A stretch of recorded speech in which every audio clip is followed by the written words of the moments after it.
Hi friends, welcome to our channel 7 Sense Tamil. இப்போ நம்ம என்ன பார்க்க போகிறோம்னா 10th சோஷியல் இந்திய அரசியலமைப்பு பார்க்க போகிறோம். இந்திய அரசியலமைப்பு என்ற கொள்கை முதல்ல அமெரிக்க ஐக்கிய நாடுகளில் தோன்றியது. இந்திய அரசியலமைப்பு உருவாக்கம் எப்படி உருவாச்சு அப்படின்னு சொல்லிட்டு பார்ப்போம். 1946ஆம் ஆண்டு அமைச்சரவை தூதுக்குழு திட்டத்தின் கீழ் உருவாக்கப்பட்ட இந்திய அரசியல் நிர்ணய சபையால் இந்திய அரசியலமைப்பு உருவாக்கப்பட்டது அப்படின்னு சொல்லியிருக்காங்க.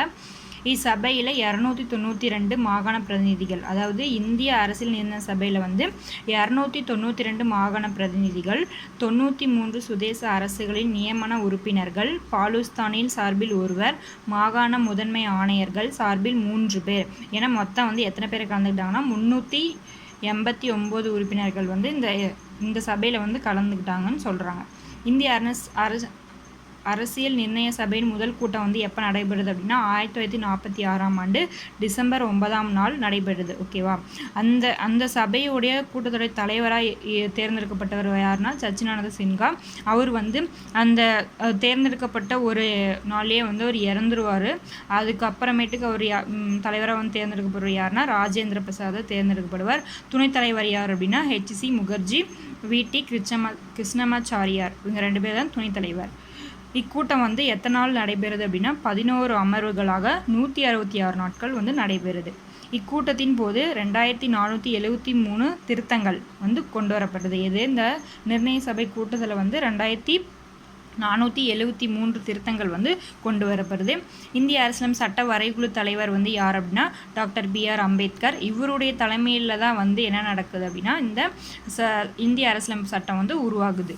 அடுத்தது இந்திய அரசியலமைப்பின் தந்தை யாருன்னா PR அம்பேத்கர்.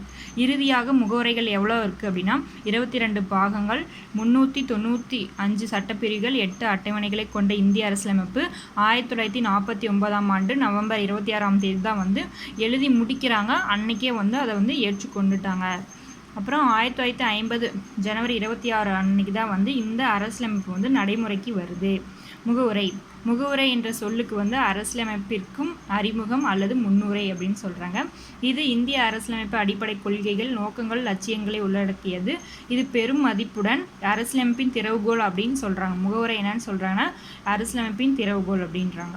1947ஆம் ஆண்டு ஜனவரி 22ஆம் நாள் இந்திய அரசியல் சபையால் ஏற்றுக்கொள்ளப்பட்ட ஜவஹர்லால் நேருவுடைய குறிக்கோள் தீர்மானம் எப்போ ஏற்றுக்கொள்ளுட்டாங்க அப்படின்னா 1947.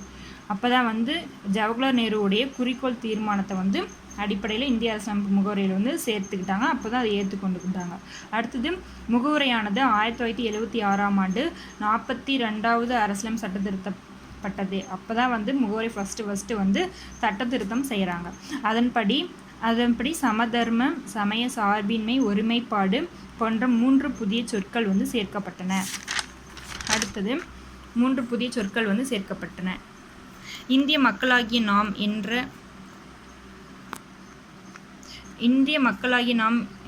என்ற சொற்றுடன் இந்திய அரசியல் முகவுரையில் தொடங்குது.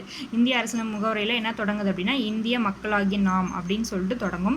இந்தியா ஒரு இறையாண்மை, சமதர்ம, சமய சார்பற்ற ஜனநாயக குடியரசு என அரசியலமைப்பு முகவுரை கூறுது. என்னன்னா இறையாண்மை மிக்க, சமதர்ம, சமய சார்பற்ற ஜனநாயக குடியரசு. இதை வரிசையாக அரேஞ்ச் பண்ணுங்க அப்படின்னு கூட ஆப்ஷனில் வைப்பாங்க. இது ரொம்ப முக்கியமானது.